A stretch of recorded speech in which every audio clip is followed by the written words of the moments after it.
Democratic governors are unleashing on Donald Trump. They are coming out of the gates in 2026 hot. They are not going to back down as Donald Trump tries to threaten and extort blue states. Donald Trump's latest extortion and threatening scheme is to attempt to revoke about $10 billion in child care funding in blue states like California, New York, Minnesota, and other blue states. Donald Trump, again, using children as pawns. Isn't that a common theme with this regime? Going after the children, whether it's taking away the SNAP benefits, taking away child care services, taking away education, taking away school meals. This is what the Trump regime does. And you just go back, whether it's Trump's connections with Epstein, Trump's behavior with children his entire life. Donald Trump and these MAGAs hate children. They hate our future, and they know that children occupy a sense of community respect and protection. And Trump wants to remove that to try to create this dissension and disunity using children as pawns. So let's just go through some of these clips right here. You have Democratic Governor Tim Walz of Minnesota, as Aaron Rupar says, is out of any F's to give. And here he talks about the programs that he's pushed forward in Minnesota, which help Minnesota families, that help Minnesota children. And he says, you know what? Give me credit for this because I pushed this. Every Republican was against this. Here, play this clip. The buck stops with me on this, and that is absolutely true. But I want to be very clear on this too. If the buck stops with me on when there's problems, the buck stops with me on successes. Not a single Republican supported this. So every Minnesotan from here on forward, whoever uses this program, there is no bit of thanks that would go to the Republican legislators who did all they could to stop this. So I will take full responsibility. We have safeguards in place. We'll do that. But I think the report on this is, as you're hearing the stories here, I'll take some credit for that because we put this program in place. We got it done. We implemented it. We did the work for 2.5 years, and lots of things work. Your highways get plowed. I'll take credit for that too. The Republicans voted against my budget bill that did the work with that. Our schools have the money to pay their teachers. I'll take credit for that too. The issue here is focusing on this, and they have every right to do so. The positive story of this is parents with their children. The Republicans' goal is to have none of those programs. And I can guarantee you one way to ensure there's no fraud, just don't do the program. Just don't do the program. And then you will look like states who rank at the bottom in every single initiative. So we have a responsibility to continue to do better on this, but I'm going to take credit when we're ranked at the top on almost every single category because of these programs. So we all know what's at stake here. This team knows that, and we said it. They took that responsibility to do it, and I will encourage them and encourage our folks that are out there on program integrity, do everything possible. Then you have the governor of California, Governor Newsom. Here's what he had to say. Play this clip. Caroline Levitt saying they might investigate fraud potentially here in California as it relates to this. I think let's bring it on. Fraud in terms of childcare. You think for a second anyone countenances fraud? So if he has some unique insight and information, I look forward to partnering with him. Can't stand fraud, can't stand waste and abuse, can't stand the kind of thing he has been doing in terms of our National Guard and the hundreds of millions of dollars of taxpayers' subsidies and funds that have been wasted on all of this illegal activity by this president. So I'm with you in terms of that. And I'm with Caroline Levitt as well. Here's what New York Governor Kathy Hochul had to say. Play this clip. Our kids should not be political pawns in a fight that Donald Trump seems to have with blue state governors. And I have to ask the question, why is there such a frontal assault on children in this nation from this administration? Just back in November, they stopped feeding our kids. Now they won't vaccinate our kids. They're not allowing their parents to have their health care premiums covered without going up dramatically to make sure that our kids are raised safely and healthy. And now they don't give a damn about childcare for kids. So this is a fight we're going to have to take on. Now, here's another clip right here of Governor Newsom. It was hurricane force bullshit coming from Trump, weaponized lies, disinformation, amplified by Elon Musk, Alex Jonesification of our, entire media ecosystem. I mean, you 10 lines down on page 97 of your book, bear witness to this. You were going to go on a live spot with Stephanie Rule, and it was interrupted. Stephanie said, hold on, new information. Mark Zuckerberg is saying we're no longer going to do fact checking on Facebook. This poly crisis, all stacked, all happening at once. But for me, once again, it talked about a mind being stretched. We could not continue the posture we had in that moment with Elon and the lies that he was promoting, that he himself he was caught having to confront because he challenged local firefighters about the water and the lies and the bullshit he was promoting. And they looked at him and they said, sir, you're absolutely wrong. And he cut off the feed. You put it on social media right away. We put it right on way. And you know what? We've never changed our social media since. One more clip here I want to share with you of Governor Newsom. Let me ask you about that, because you went to Washington last month. You were seeking, as you say, billions of dollars in additional disaster aid for wildfire victims. You said that the administration, the Trump administration, refused to meet with you, and that this is a quote by you: President Trump's promise to take care of survivors was clearly a lie. What is he lying about? Well, it's in your book. I mean, you saw at the tarmac when I met with the president, open hand, not a closed fist, continued to have conversations with him, including the night that he visited LA that evening, left a voice message. We talked the next morning. I went and visited him. I think I was the first Democratic governor to go to the Oval Office, spent over 90 minutes with the president directly, consistently reaching out in goodwill and good faith to hold him to his commitment that he publicly made to have the backs of people, including members of his own administration, friends of his that were impacted by these fires. Not a word. And, I was back there a few weeks ago, and what was rather extraordinary, and then again, with Trump administration, nothing is any longer, but it should be outrageous. It should outrage people listening of all political stripes, even big Trump supporters. Refused to even have even an intern from FEMA meet with me or any member of my administration on the disaster request. They were simply unavailable at any time for even a moment to just engage. He's dismantling FEMA. He's dismantling any notion of objectivity about climate science, research, grants, and supports for cities, counties, states. It's an extraordinary moment, and we're living it in real time, and we're battling back against it. And here was the reporting about Trump cutting off the $10 billion in funding to 5 blue states for childcare and social services. The Trump regime cutting off more than $10 billion in social services and child care funding meant for a handful of Democrat-led states because Donald Trump says, we have to revoke it for fraud.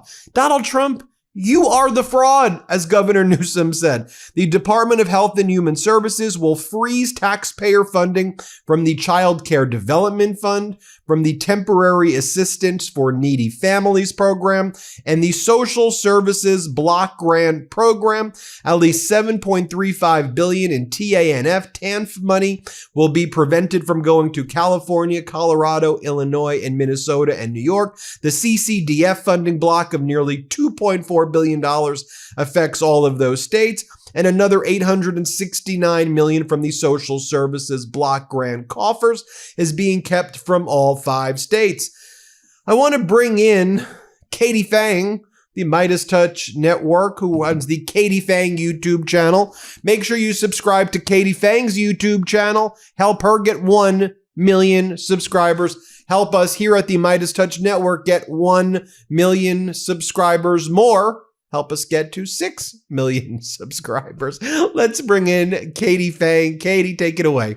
So I woke up to the news that Donald Trump has decided that they are going to cut $10 billion in funding to 5 Democratic states, notably no red states, right? Just Democratic states. And this is coming from the Trump administration.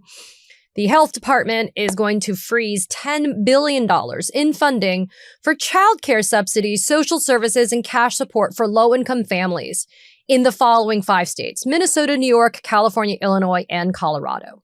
Now, this is how it's going to be broken down. Each of those 5 states will be cut off from around $7 billion in funding from the Temporary Assistance for Needy Families program that gives cash assistance to households with children.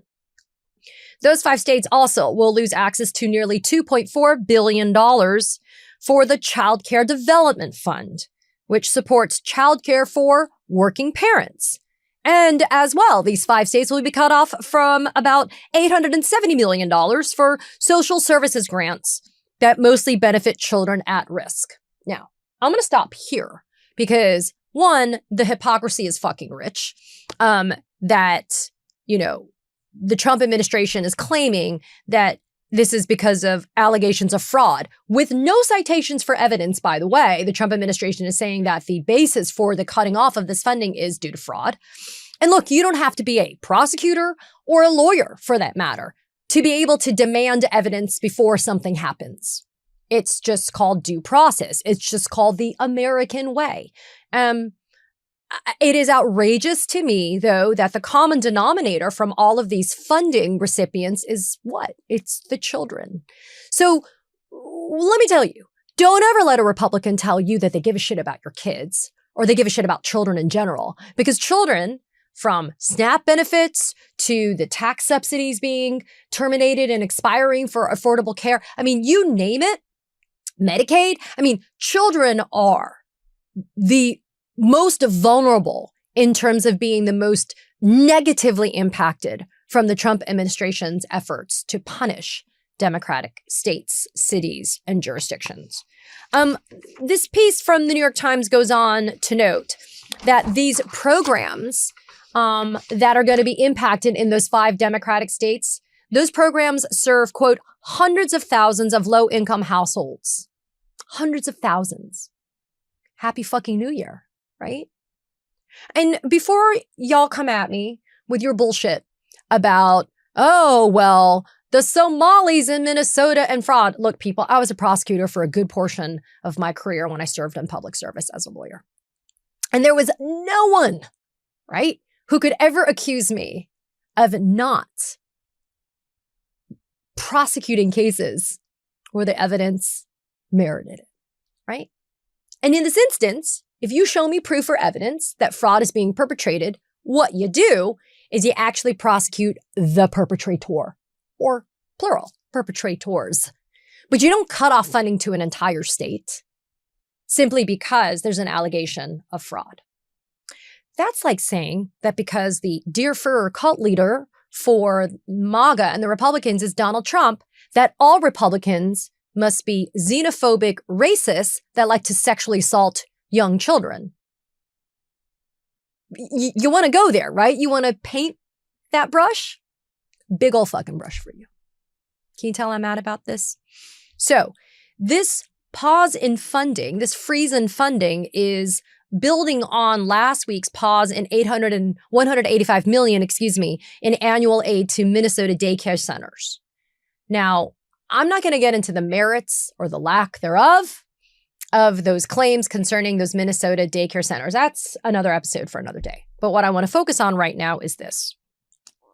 The administration tried to pull this before, and appropriately so, organizations and coalition partners for groups like mine, like Democracy Defenders Fund, right? Like, we went to court and we won, right? And there were permanent injunctions, preliminary injunctions, there were orders that were entered that told the Trump administration this is illegal and you can't do that. All of this costs you money. You think Donald Trump is paying the legal fees that are attendant with having to send Department of Justice lawyers and lawyers for the Trump administration agencies? You think that Donald Trump is reimbursing the federal government for all of this bullshit? No. So you, me, all of us as American taxpayers, we're paying for this, which is baloney, right? So Trump said on Sunday that he was going to cut welfare money, right? He doesn't tell the people that the money that's being paused, cut, or just eliminated is going to hurt children, right? But he says he's going to cut welfare money for Minnesota, California, Illinois. And yet today, again, we wake up to the news that it's actually 5 states: Minnesota, New York, California, Illinois, and Colorado. I mean, are you surprised?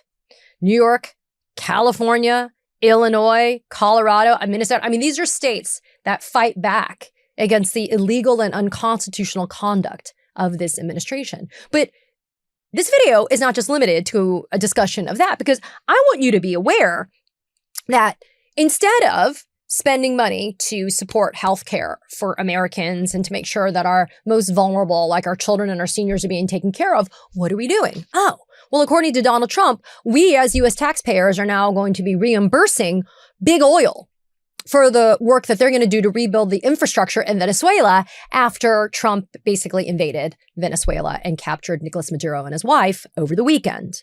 Donald Trump saying that, quote, a tremendous amount of money will have to be spent and the oil companies will spend it, and then they'll get reimbursed by us or through revenue. Because U.S. taxpayers are going to reimburse energy companies for repairing Venezuelan infrastructure for extracting and shipping oil. Later this week, here in Miami, Florida, the U.S. Energy Secretary Chris Wright is going to meet with representatives of Chevron, ConocoPhillips, and ExxonMobil at the Goldman Sachs Energy, Clean Tech, and Utilities Conference. Okay. Why? Because representatives of the Trump administration want to meet with oil executives to figure out how are they going to divvy up that cash pie. Because again, the billionaires are going to get richer and the rest of us are not. Right now, Venezuela produces, on average, 1.1 million barrels of oil a day. That is down from the 3.5 million barrels it used to produce before oil industry was nationalized in Venezuela. Just hours after Maduro was captured at that press conference on Saturday from Mar-a-Lago, convicted felon Donald Trump said that he expected the biggest U.S. oil companies, that includes Chevron, ExxonMobil, etc., to spend billions of dollars to increase Venezuela's oil production. And I actually covered this in a Substack that I just did, where I wrote about how oil is really the main reason why we have deposed Nicolas Maduro and why we are, quote, controlling and running Venezuela right now. And Chevron is the only American company that remained after the declaration of the nationalization of the oil industry in Venezuela. ExxonMobil, ConocoPhillips, they got out. They're actually owed money still, a lot of money, by Venezuela. And I don't begrudge them getting their money, but there is no stolen oil. There is no expectation that Venezuela owes oil to the United States. Now, again, instead of spending money on our most vulnerable and helping Americans generally, the Trump administration wants to punt the expense of oil production from the big oil companies that are making billions of dollars anyway off of us. And they want to make sure that U.S. taxpayers are going to foot the bill to make sure that U.S. oil companies make money that we then have to then add to that when we buy it. I mean, do you guys see how there is a disparity in the equities on this? But wait, there's more. You get the Ginsu knives. 1 second. Before we did the invasion in Venezuela, over the weekend, what were we doing? Well, for months, we've been bombing vessels in the Caribbean Sea, allegedly being operated by drug traffickers. And again, under the excuse of linking everything to Venezuela, right? I mean, this is a long-term play by Trump. Even from the first term of Trump, he's had his sights set on Venezuela. Now, I went to figure out, because I have no data right now about how much that whole weekend excursion cost Trump, or more accurately, American taxpayers. We don't know that yet. But you and I both know that shit costs a lot of money, right? And again, money that's not being spent on us as Americans. And please, don't point to a one-time bailout of our American farmers as an example of help, because that's not accurate at all. So this article from Defense One is from December 7th, 2025. So that is almost a month ago. Okay. But as of December 7th, 2025, I wanted to run through the numbers of how much it's been costing the United States, us, to be able to go bomb vessels that, without evidence or proof, allegedly have traffickers, even though Donald Trump pardoned Juan Orlando Hernandez, the former Honduran president, who was indicted, tried, convicted, and sentenced to 45 years in federal prison, but he got a full, incomplete pardon. Drug trafficker that he is. So the task force of warships that were deployed for what has been called Operation, Southern Spear. Okay. That task force of warships cost $19.8 billion to buy. Later joined by the aircraft carrier Gerald R. Ford, that cost $12.9 billion to buy after $4.7 billion was spent for research and development. Okay. So the 3 escorts for that fleet now push the purchase price past $40 billion. So the purchase price for that task force of fleet for Operation Southern Spear, more than $40 billion. That fleet is backed by 83 land-based aircraft, collectively worth at least $1.8 billion. Now, look, yes, we buy this equipment. We will use it. We should be using it in smarter ways, but parking it in the fucking sea to make sure that we go after Venezuelan and blow them up vessels makes absolutely no sense. For every hour of the operation of that U.S. carrier, it's $333,000 per hour. Each escort is a $9,200 per hour bill. That's per hour, people. So I'm going to say this again. For every hour of the carrier's operation is roughly $333,000. For the aircraft, the cost per flight hour is $40,000 per hour for the F-35s and the AC-130Js. $29,900 for the P-8s and $3,500 for the Reaper drones. The U.S. forces have fired Hellfire missiles that cost $150,000 to $220,000 apiece, AGM-176 Griffins that cost $127,333 according to fiscal year 2019, and maybe they've used GBU-39B small diameter bombs that are roughly $40,000 each. And then there's the personnel cost. Pay and benefits for roughly 15,000 U.S. service members that have been deployed so far, including 5,000 that are ashore in Puerto Rico and 2,200 Marines aboard ships. I get it. We are paying these people anyway, but, and I don't want them to not have their jobs, but I'm not quite sure how this is such a great and smart use of American taxpayer money. The cost to acquire the U.S. forces for Operation Southern Spear is 7 times the annual revenue of their enemy, the enemy being the drug runners, and at least 5,000 times more than what the enemy paid for the speedboats they are fighting. Okay? Consider the following as well. Each bomb and missile cost 80 to 300 times more than the crew's pay. If U.S. forces used 4 munitions for each strike, that's 320 to 1,200 times the cartel's cost. I'm happy cartels are losing money if they really are cartels. I'm not happy with the loss of life. I'm certainly not happy, again, with the fact that we're using American taxpayer money instead of helping Americans with basic necessities. Instead of helping them, this is where we're spending our money. And this was what was ominous. And again, this is from a Defense One article from December 7th. Quote, when leaders of the high spending side begin to sense a ticking clock, they usually choose one of 2 options, evacuate or escalate. For example, the U.S. in Vietnam and Afghanistan declared victory and went home. But in 2003, when the perceived force flow commitment, then the unsustainable cost of keeping U.S. forces on the borders of Iraq kind of went ding in the head of President George W. Bush, that helped pull the trigger on the invasion of Iraq. I mean, people, you're going to cut funding to democratic states to help children, needy families that need the money on allegations that are unproven, let alone shown to the American people to be the case of fraud. But you're going to spend all of this money per hour to have Operation Southern Spear. The disparity, the inequities are grotesque. It's the reason why we fight like we do to bring transparency. As 2026 has launched and the premiums have skyrocketed for people for their health care, as people are looking down the barrel of having to make sure that they have food on the table, as costs for heating your home will skyrocket when it comes to oil, we're spending this money.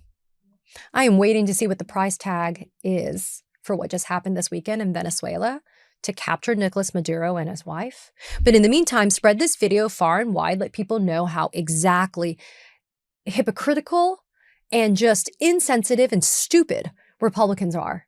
that are kowtowing and that continue to support this administration. Be mad, be outraged, demand accountability. I'm doing it every single damn day here at the Katie Phang News Channel. Like and subscribe. Katie Phang here. We launched the Katie Phang News Channel in partnership with the MeidasTouch Network so we could bring you the latest in legal and political news. Straight, no chaser. So if you're a fellow truth teller, hit that subscribe button and share the word about this channel so we can build a high information America together. Thanks for watching. Be sure to add the MeidasTouch podcast on Apple Podcasts, Spotify, or wherever you get your podcasts for new updates every single day.